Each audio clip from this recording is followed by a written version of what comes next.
Today's speaker, we are very excited to have Mr. Trent Ford. He is our state climatologist for Illinois, and he is going to give us the basics of climate change here in Illinois. So we're really excited for your expertise today, Trent. So welcome, and I will turn it over to you. Okay, yeah, thank you, Amy, and letting me everybody who's on here. Let me take up an hour of your time here. Yeah, what we're going to talk about today is this what our title slide is, what Illinois residents should know about climate change. So it's going to be sort of an overview of kind of what we see with climate change and impacts to Illinois. And it's hopefully going to be as interactive as possible. And so, in that kind of vein, we're going to start actually with some polling.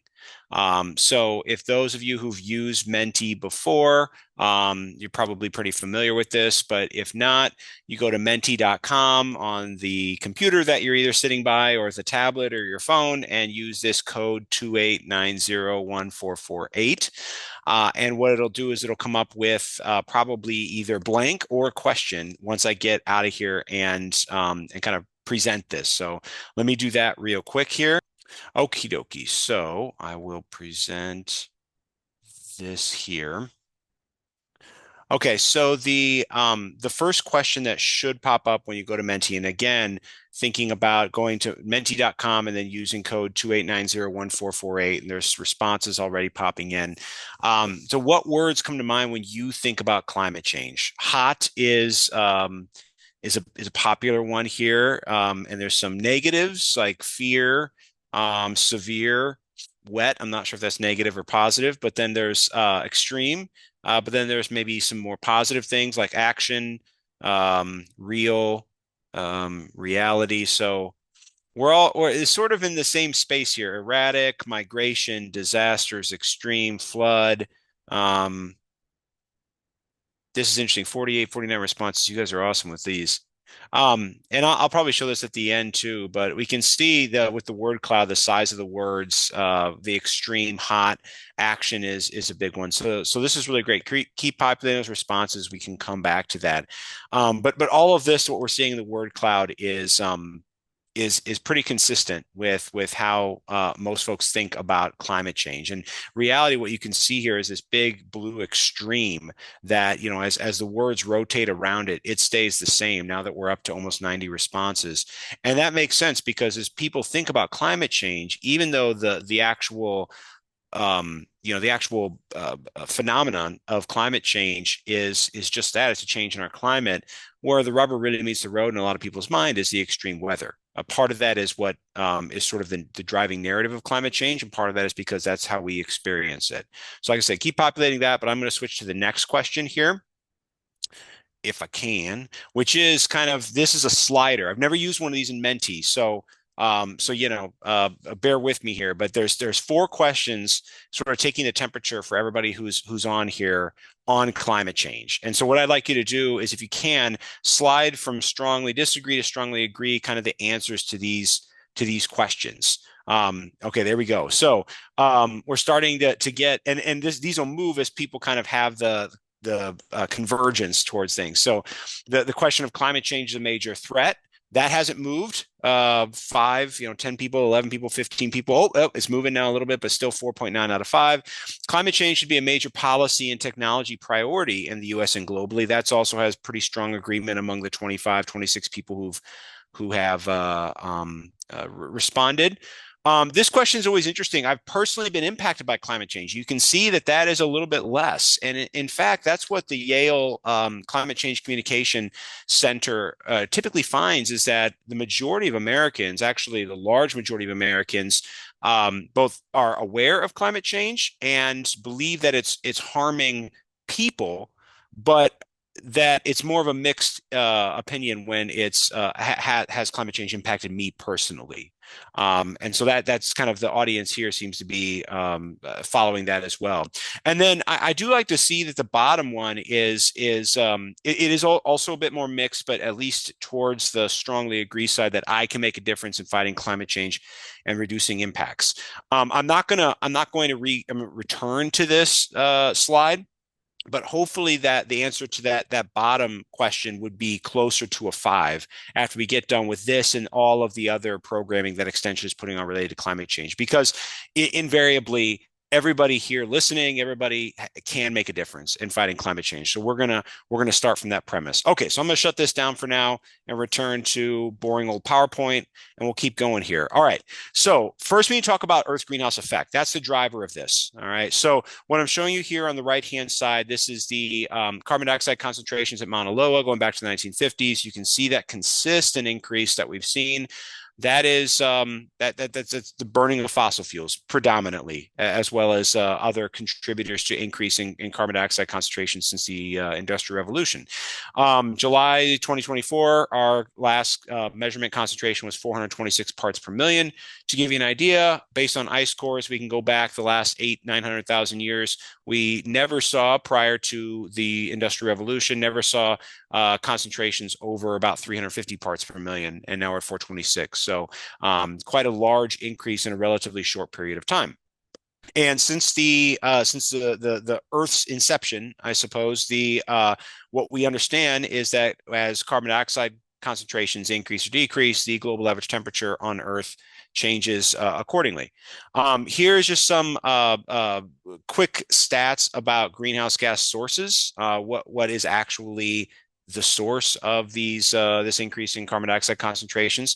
You can see here, based on 2022 numbers, kind of broken down by sector, by economic sector, kind of large economic sector. So you can see here that roughly a third of all greenhouse gas emissions, that's not just carbon, but also methane, in 2022 was somewhat equally proportioned by or contributed by transportation, residential and commercial. And by the way, that includes electricity use by residential as well, and industry. Whereas the remaining 10% is related to agriculture. And that's really important to know that these are the kind of the three split out into these categories here, the dominant drivers of greenhouse gas emissions. Now, when we look at historical cumulative emissions going back to the Industrial Revolution, we can see that North America, Europe, and to a lesser extent, East Asia have been the dominant contributors to greenhouse gas emissions over that time period. And that's important because we need to understand where the sources of those things are, but also the fact that what we're seeing as far as climate change today is the net effect of the accumulation of greenhouse gas emissions over the last 150 years or so. And when we get the increase in greenhouse gas concentrations, especially carbon dioxide, this is what we see: an increase in the global average temperature on Earth. This is global warming. All right, we've seen the global average temperature on Earth increase by about 1.5 degrees to 2 degrees Fahrenheit since the turn of the 20th century. And that is in direct response to increased energy, or an imbalance of energy because of those increasing greenhouse gas concentrations in our atmosphere. Now, the climate system itself is really complex and interconnected. And so what this relatively small warming trend does is it changes the way the oceans and air move energy from the equator to the poles, and it changes climates in every region on Earth, including in our own. And that's where we're going to get into is what climate change actually means in Illinois. And this is it. This is, if we were to just show one slide, this is not the best graphics, but I guess we could show this, that Illinois is getting warmer and it's getting wetter. It has so over the last 125 years or so. And we see an increase in the average temperature in Illinois and an increase in the total annual precipitation. That being said, the overall warmer and wetting trend isn't really how we think about climate change, nor is it in and of itself impactful. If we go back to that word cloud that you all filled out, the top words were extreme and severe and things that kind of pertain to extreme weather, which this is not really representing. So this is a good place to start, but we really need to get into the impacts of what we actually feel as impacts related to climate change. One of the big impacts is heavier rain. I'm not sure if this is going to this video. The video, it should be a video on here, but I don't know if it's going to start. Basically, this is drone footage of the spillway at the dam there in near Nashville, Illinois, just a few weeks ago. That was, and of course, the dam functioning properly as it should be. But as a result of really heavy precipitation from training thunderstorms, you can see the radar there in the bottom left corner. This is an issue that we've been dealing with across Illinois, and I would argue that along with extreme heat, which we'll talk about, that heavier rainfall is one of the biggest issues that we face, both like historically the last 30, 40 years, as far as causing impacts, as well as the next century or so. And this doesn't have really much to do with us getting wetter necessarily. It's really more having rain that comes in larger doses over shorter periods of time. And so what that rain can do is it can overwhelm in developed areas, overwhelm stormwater drainage systems, and cause urban or pluvial flooding, causes issues in agricultural lands like nutrient runoff, soil erosion. So it really is a pernicious problem. And what we see from our climate models is that the intensity of rain, that we've seen that increase in heavier rainfall all across the state, is likely going to continue. So this is an issue that we're going to have to manage, increasingly so into the near future. I mentioned that urban flooding impacts related to heavy rain. I mean, it's really, I don't know, other than maybe the armadillo, which I'll get to in a second here, but I don't know if there's a more kind of visceral representation, I suppose, of climate change impacts than these kind of images of urban flooding all across the state. And if we have the list of really significant flooding events outside of mapped floodplains over the last just 5 years since I've been the state climatologist here, that list is actually too long to fit in a single PowerPoint slide. So it's really hit many places. I have the map of kind of modeled flooding in Gibson City, Illinois, which of course was affected just a few years ago, really significantly from a heavy rainfall event. But you can go up and down the state. The issue that the many issues related to this type of flooding is that it predominantly affects flooding outside of map floodplains, and what that means is that folks are likely, because they're developed, or they're living outside of map floodplains. It's a little bit less predictable as far as the storm systems that bring this kind of rain, and the the risk perception of the people living there who could be affected by the flooding is much less than if you were in a floodplain. So, for example, if you were to buy a home or build a business or whatever in a mapped, let's call it a 50 or 100-year floodplain, you're likely aware of that risk. You may not buy flood insurance if it doesn't make financial sense, but you're aware of that risk. A lot of the flooding that I'm showing here, and much of the flooding that occurs from these heavy rain events, occurs outside of those map floodplains. So it's affecting people and their livelihoods, who may not be aware of the risk that they have. And the reason they're not aware of that is because mapping floodplains for large river flooding or even small river flooding is much easier than it is to predict where we see the kind of standing water issues related to these really heavy precipitation events. Oftentimes in urban areas, they overwhelm stormwater drainage systems. And in those areas with a combined, where we have sewer overflow issues, we can have health issues that come from that as well. Just like many of these impacts that we see from climate change, especially flooding in urban areas disproportionately impacts low income and minority communities. So there's a justice issue as well when we talk about urban flooding that comes from heavy rainfall events.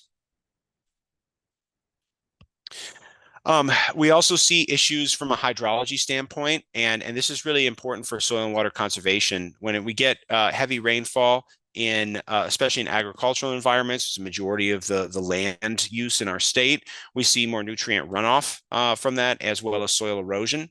And of course, those are two issues that are economic problems, because more nutrient runoff means more less efficient inputs, and with input costs for agriculture, sky high right now. At the same time, grain price is quite low. It really makes a difference when we're talking about the effectiveness of those nutrients, and the soil erosion as well, sedimentation in our rivers, and of course, soil being the lifeblood of agriculture worldwide. This is a big issue that we're dealing with. It's also an environmental issue when we think about water quality. as well as things like sedimentation that can affect drinking water storage in those for those municipalities that are still using surface water for their municipal water use.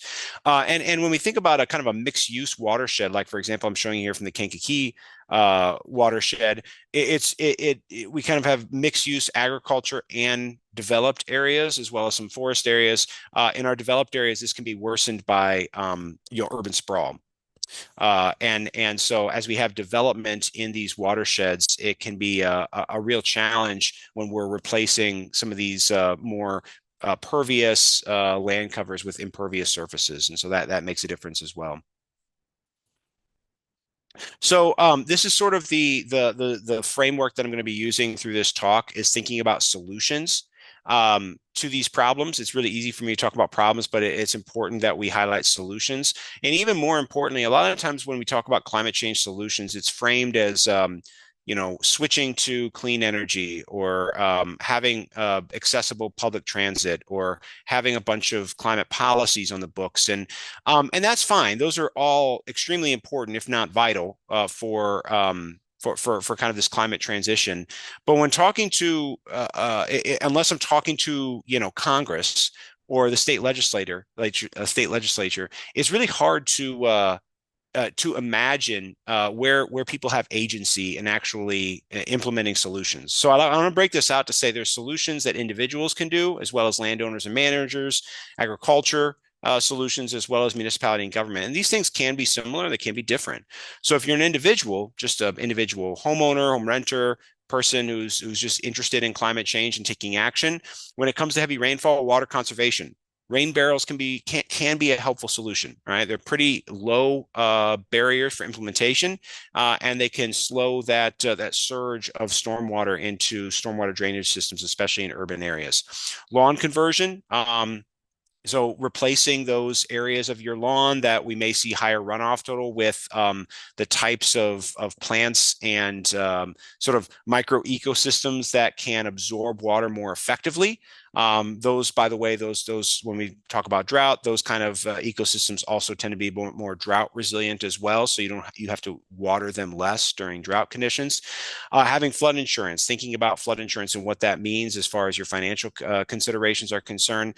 Individuals also have a big role in policy advocacy. I mean, that can be voting, but voting is sort of just, I don't know, it's almost cliche anymore. Just go vote, and it can feel kind of uninspiring. So policy advocacy can be voting, but it can also be running for office yourself, or just being in meetings, all from the school board all the way up to the state legislature, voicing your support or opposition to policies that you see may be run counter or in support of climate action. And then, of course, volunteerism is a really big, important way that individuals can take kind of agency in these solutions.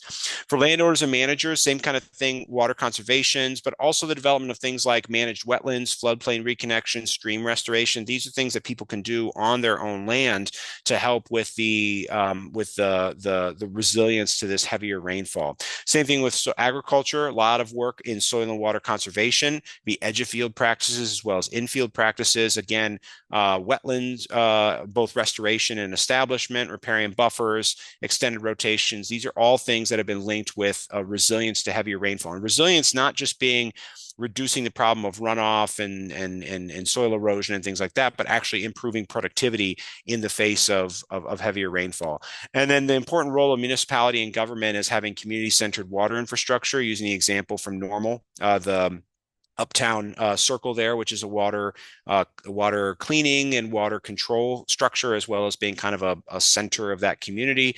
Again, floodplain reconnection where it makes sense, flood-ready development to make sure that we're not manufacturing problems to heavy rainfall, and then having policy incentives or disincentives for adaptation to heavier rainfall or to reduce maladaptation to heavy rainfall. So all of these things, again, kind of connect to each other to show there's solutions for that again individuals can act on, as well as all the way to municipalities and government. All right, so I'm going to switch gears to talk about hotter and more humid summers. This is another impact from climate change that we're seeing, and we're likely going to continue to see more of into the future. So the plot here on the top right is showing projections of very warm nights across Illinois. That's nights where the temperature doesn't get below 70 degrees. And this is showing projections of future changes in the frequency of those very warm nights across the state all the way out to the end of the century. And you can see, in many places, these projections showing anywhere from a few weeks to a couple of months of additional very warm nights during the summertime. And of course, that has significant impacts to health for both humans and animals, as well as productivity of our plants and health of our ecosystems, and has real costs, economic costs. So there are healthcare system costs as well as overuse because of emergency department visits and other sorts of issues that are exacerbated by extreme heat or caused by extreme heat, and then you have increased costs related to energy demand for cooling as well. So that's something that we've seen an increase in here in Illinois because of the overall increase in our summertime temperatures, mandating that kind of cooling need for most people. I just wanted to mention here that when it comes to, I mentioned this for flooding, but it's also worth mentioning for heat as well, that, when we talk about impacts related to climate change, not everybody is affected equally, not even close. Oftentimes I'll have a map here from Chicago to make this point when I'm talking to a statewide audience, but I'm tired of picking on Chicago, so I'm going to pick on Peoria instead here. What this is showing is on a census tract basis, the kind of overall vulnerability to extreme heat across the Peoria area. And you can see here, if you cross the river from Peoria to East Peoria, we go from an area of very high vulnerability in this census tract in Peoria to an area of relatively low vulnerability. What this is indicating is that if we were to have a heat wave today in Peoria, for example, we would likely see many more health impacts in the more vulnerable areas of the city than those that are less vulnerable, which makes a lot of sense. But it's important to understand that as we talk about adaptation, whether it be, again, individual action, action from municipalities and governments, that the resources direction needs to go to those places and those people who are most vulnerable to these hazards as we see the frequency of these hazards increase. And that's really important because a lot of times these kind of disproportionate vulnerability are caused by disinvestment in those poor areas, or divestment, I suppose, in those areas over many decades. So a reallocation of resources is really important to ensure that we don't see huge differences in vulnerability or resilience to climate change in the future. All right, so kind of the same framework here when we think about hotter and humid summers. Individuals have agency here, perhaps less so than they did with heavy rainfall, but still nonetheless is important. For individuals, HVAC energy efficiency. A lot of times, a lot of the conversation in the narrative around climate change is switching to renewable or clean energy. That's really important. But at the same time, what we've seen is we've seen more and more capacity and more generation of energy from solar and wind. We've actually seen an increase in energy usage across the country, which is not helpful. So talking about energy efficiency just as much as how that energy is generated is really important. So making sure that we're cooling or heating our houses efficiently. Sometimes that can be just setting the thermostat at a reasonable level, but also hopefully taking advantage of government incentives to upgrade to things like heat pump systems, which are becoming more and more prevalent across Illinois. Heat health awareness is really important to ensure that people kind of stay safe when we see those heat waves and are able to stay out of emergency departments. Policy advocacy is another big piece here when it comes to especially how we design our lived spaces and policy related to heat. And then again, volunteerism, whether that be working at cooling shelters or whatever that may be in your community. For agriculture, adapting to a hotter, more humid summer kind of future is working through diversified cropping and grazing systems so that we don't have kind of a homogeneous overall risk to issues related to heat, implementing cooling infrastructure, and then, of course, worker safety, which is really important. Agriculture being a high labor activity or sector means that with these hotter and humid more humid summers, we see an increased risk of worker exposure, farm worker exposure to extreme heat. And so that's really important to have those worker safety protocols ready to go to reduce the overall vulnerability of the risk of some negative health outcome from farm workers.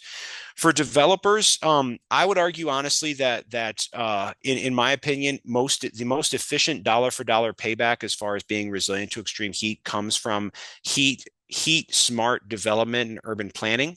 This can range from passive cooling. I have this cool house that I think is actually in New Hampshire that uses entirely passive cooling and heating structures, as well as mandating efficient HVAC systems, but also really importantly having compact development with mixed transit design. So how we design our urban and our lived spaces is extremely important to how much energy we use and also how vulnerable to weather extremes will be. For example, I may have a slide here coming up about urban sprawl, so I'll save that in a second. But just as an example, the larger and larger cities get, not by population, but by size, the more dependent people who live in those cities are on car-based transit, which can increase social isolation. And social isolation is a huge factor when thinking about heat vulnerability. Does somebody have someone who can check on them in the case of an extreme heat event?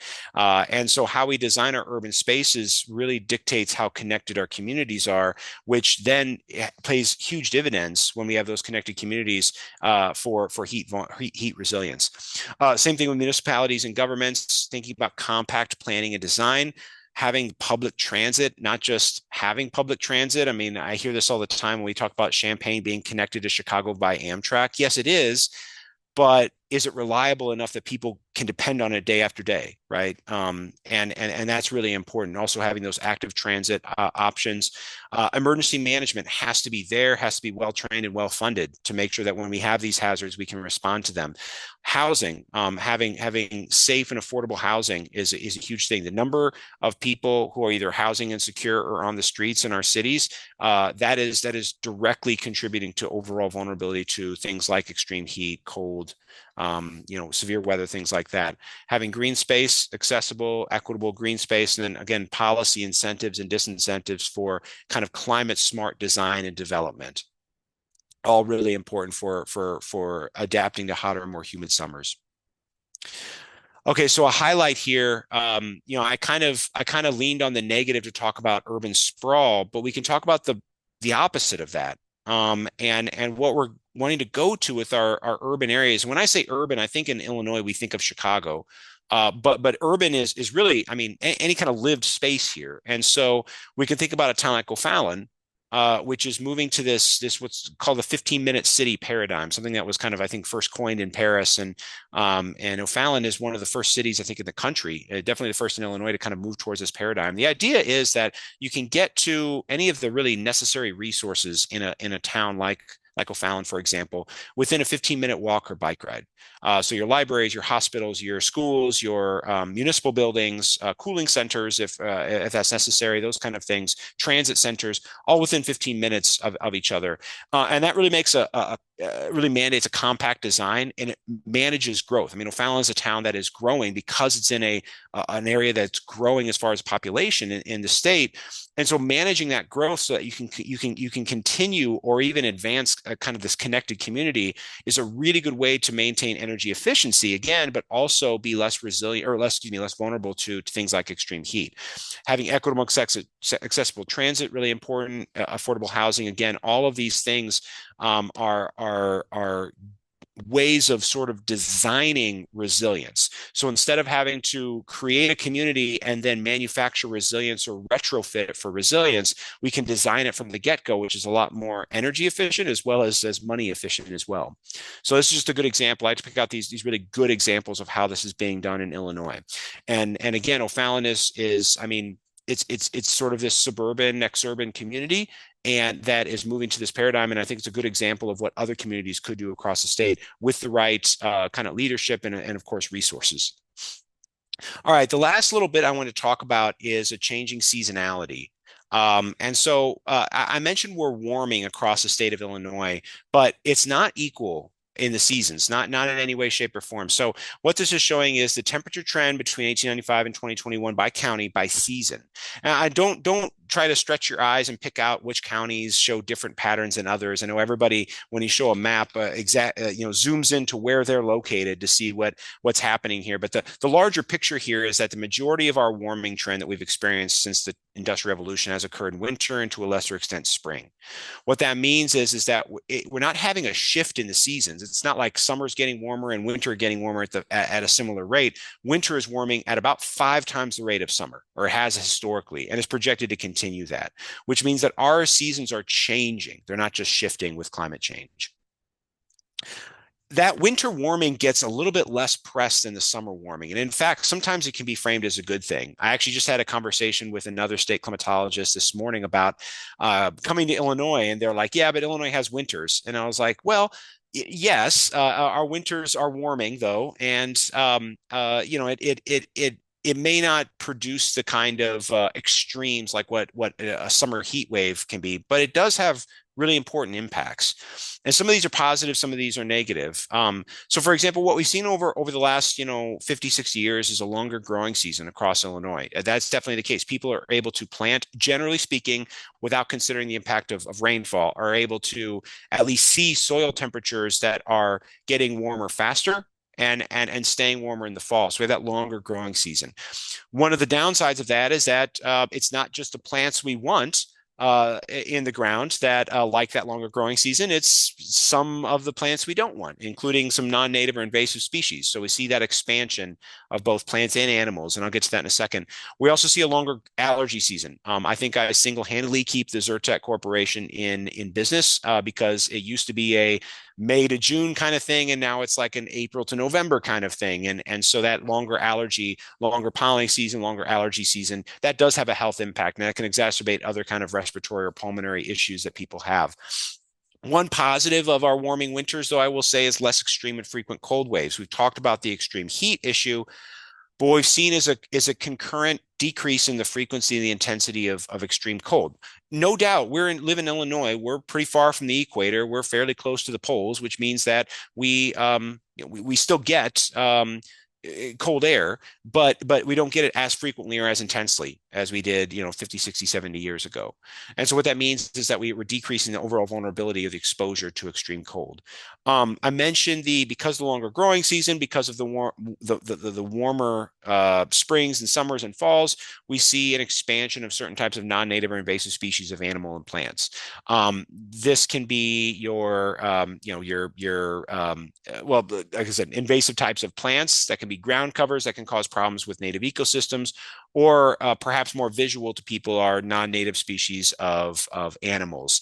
I mentioned the armadillo earlier. I don't think that I think armadillo is maybe the flag carrier of climate change in Illinois, especially in Southern Illinois, because of how visual that seeing an armadillo in a place where 20 years ago you didn't see armadillos. And of course, we can't have that kind of same effect with ticks because we don't see ticks until they're in us or crawling around us.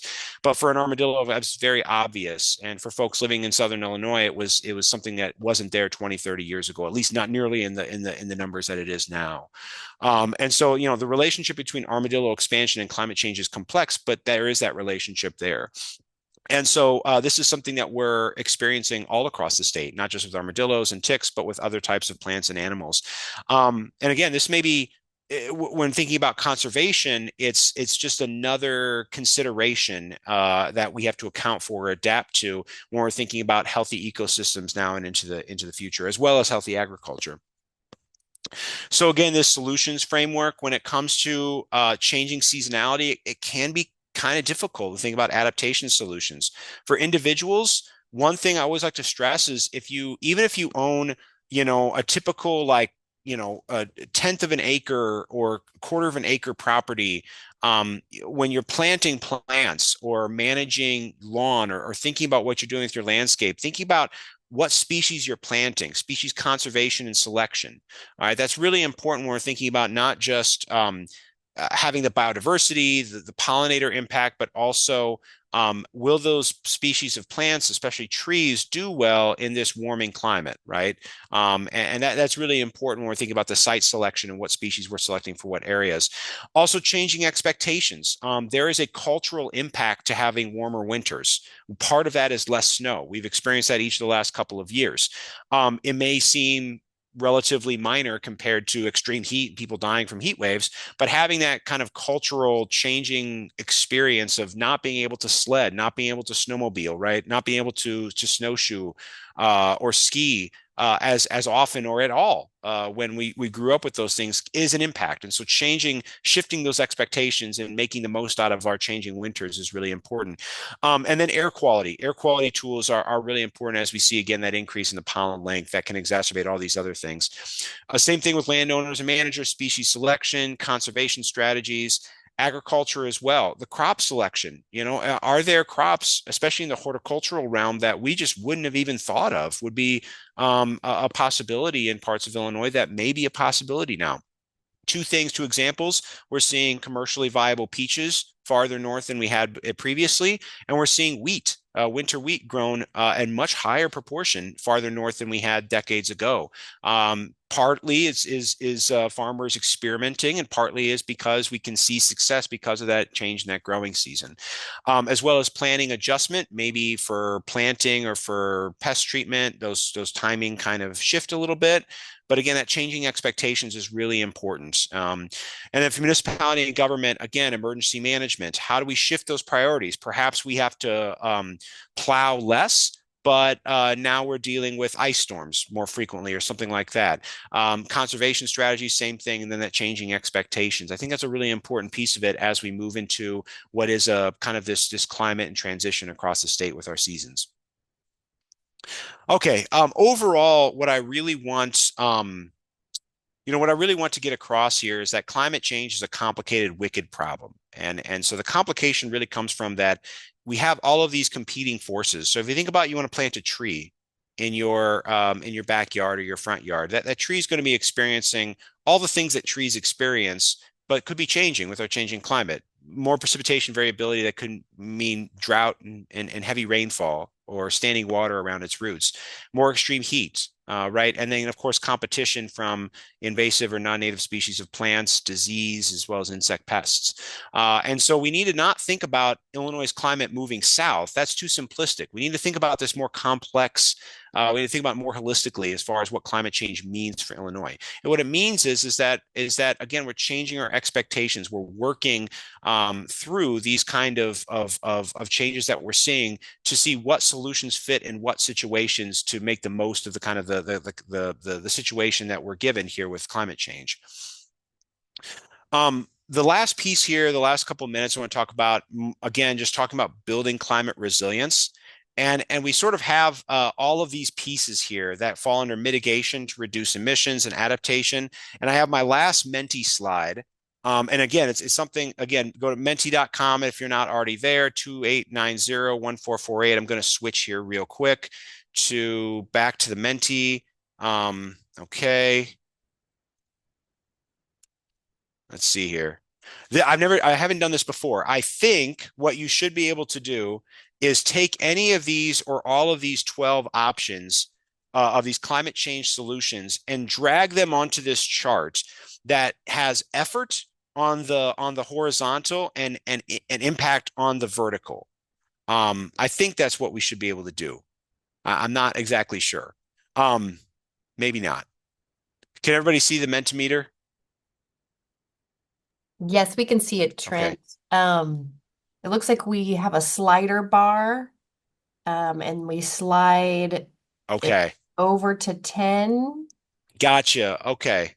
on effort, and then we can slide it 0 to 10 on impact. So I Okay. assume All that right. goes up and down the So axis. that's what people should do. So go ahead and slide it. Yeah, thanks, Amy. Slide it on the effort and impact. I'm building the plane while I'm flying it here. But I thought this would be neat to see. Kind of what, in your opinion, when we think about all of these climate change solutions, and all of these are viable solutions, and some of them are necessary, how we think about effort versus impact. And when we think about the overwhelming nature of climate change and all the action that's necessary, it can be important to take a step back to talk about where our efforts can go and how to maximize our impact. So as folks want to do that, they may start showing up. I hope. Let me see here if I can. It takes us a while to There get it goes. everyone. Yeah. Oh Okay. my goodness, there it goes. It all comes at once. Okay. Um, so we're seeing like maximum effort and maximum impact. We're all centered here in this top right corner. Um, I would argue, though, I don't think anybody's ranked. There's education. I would agree that education, for example, has a large impact, but I'm not sure there's as large of effort, for example. Same thing when it comes to things like conservation and biodiversity. There are simple things that we can do. When we think about the efforts that can actually make a huge difference. So the fact that we're clustering here in this space, suggests to me that maybe we're overestimating the level of effort that it actually takes to implement some of these solutions. But what I do like to see is that everybody here, at least the almost 20 people who've done this, are showing that these solutions can have these large impacts. We're not seeing this dominant of certain types of these solutions down in this low impact space, because all of these can be impactful, but again the effort is something that I think is pretty varied. Some of these can have pretty low effort. So anyway, this is a neat thing. I'm going to see how this evolves over the next couple minutes, but I'll get back to my presentation here. All right. So last couple of slides. When it comes to mitigation of climate change, that's an absolute necessity. Mitigation of climate change is reducing greenhouse gas emissions to actually stop slow or stop global warming, to reduce the amount of impacts that we see. And of course, this comes in all of these different forms in transportation, having accessible, efficient, safe public transit, compact and walkable living spaces, electrification, um, energy efficiency, passive cooling design, electrification of industry when it makes sense, sustainable materials, and then for agriculture, thinking about conscious diets and production, soil, water, and land conservation, and of course, supporting local production. All of these are really important. I will say that when it comes to mitigation, a lot of these are more systemic changes, right? Like thinking about reducing food waste is not just an individual. That is really important, reducing individual food waste, but reducing food waste throughout the system, um, which can uh, which can be challenging to think about from an individual standpoint. So, we all have kind of a collective agency in a lot of these solutions, but from an individual standpoint, a lot of what we can do for this is education that these things are good goals to shoot for and something that we should be doing, as well as kind of that policy advocacy, because many of these things really require kind of those policy-based incentives to really move towards these goals of mitigating climate change. Um, Additionally, we have adapting to climate change, and this really starts local. So again, having those planned and accessible green spaces, safe and affordable housing, for ecosystem health and services, native and beneficial plants. And again, this comes back to that impact versus effort thing that I talked about. I mean, it sounds like it sounds so silly to think about it so small, but taking a small piece of yard and converting it to a butterfly garden, that has real impact, right? It may not create the same kind of perception of impact as completely decarbonizing the state of Illinois, right? But when we think about the collective effort of many individuals who are doing those things to improve biodiversity and resilience of native plants and animals, it makes a huge difference. And for an individual who may be disconnected from an energy system, it can be really, really empowering to do something like that and feel like you're making a difference, which you are. So that's a big thing. So again, when we think about the effort versus impact, just because something seems like it's low effort does not make it low impact. Is really important. When we think about hazard mitigation, this is really important. It's not just about hard infrastructure and planting plants and decarbonizing and things like that. But we are going to continue to see extreme weather. We need to make sure that that extreme weather less and less frequently turns into a disaster, right? And where where hazard meets people, that's where the disaster happens. So hazard mitigation cuts that whole thing off sort of at the pass and says we can plan so that a hazard doesn't turn into a disaster. So that hazard planning, hazard mitigation, emergency management, healthcare readiness, all of those things are great upfront things to plan so that we don't see as many disasters in the future despite having more heat waves and things like that. And then the last point again, this just transition of investment in vulnerable and marginalized communities, equitable access to public services, community-led transition. This all comes to the point to say that resilience shouldn't be a pay-to-play kind of game. It shouldn't be those who are most well off financially who can be resilient to climate change. So we need to make sure that the investments when it comes to communities, things like walkable green spaces, things like that, are benefiting all parts of communities and not just the parts of communities that can afford it.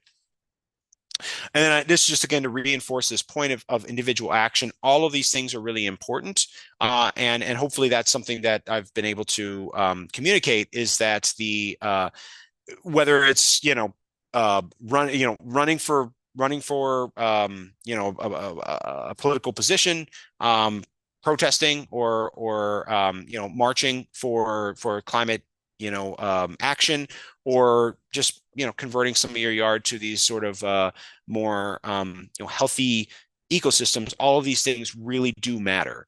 And it's something that individuals, the action that they can take. So with that, I'll stop and thank you for, again, letting me take up some of your time this afternoon. And I'm happy to take questions.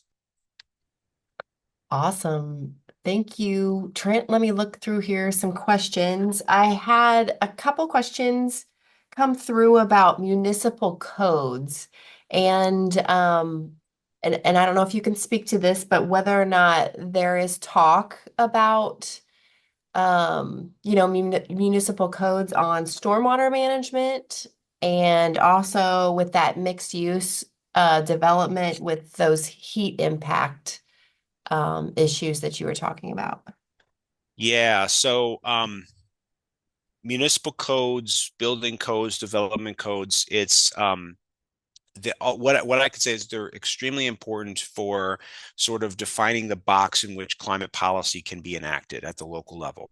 And so how those codes are written, how they're designed, can make a huge difference on how easily these kind of things can be enacted. And so when we think about resilience to severe weather, to extreme heat, they play an important role. Now, how a building development codes, municipal codes either advance or impede climate action is really kind of goes community by community. And of course, I don't have the background to dig into each community to say like these are things that need to be removed, these things need to be advanced, so on and so forth.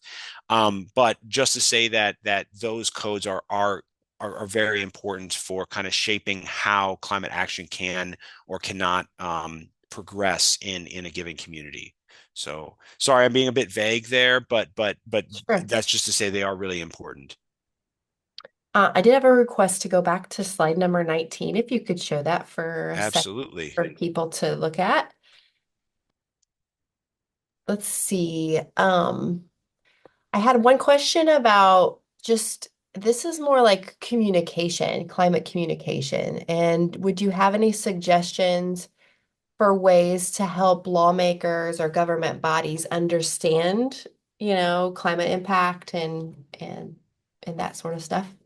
Yeah, so making it local and specific is really important. So you'll notice I took a funnel approach where I started big, global warming, CO2, right? And then we came down and down and down and down and down, and then we started talking about armadillos in Illinois and a specific community, right? So being local and specific as possible is really important. Otherwise, it can be really hard for policymakers or others, decision makers, to really truly understand where the impact comes in, as much as possible, relating it to in economic terms. it may make us a bit cynical, but that's sort of how that argument can be made. And no matter who you're talking to, what sector they're from, economic terms always speak pretty loudly. So that's really important. It can be challenging to do that, especially when you think about how do you,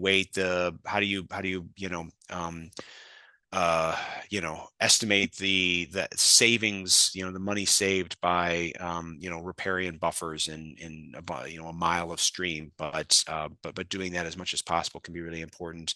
And then just again, being relatable and kind of being, um, consistent with that message is really important, but as much as possible being specific and local with that message is really important, because then you can get across, okay, this is not just what climate change means to the IPCC, but this is actually what it means in your community, for your constituents, for the people you're in charge of, that sort of thing.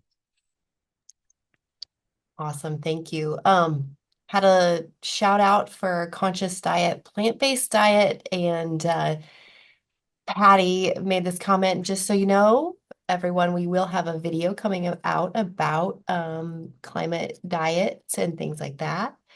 Also had a comment about supporting arborists to maintain tree health.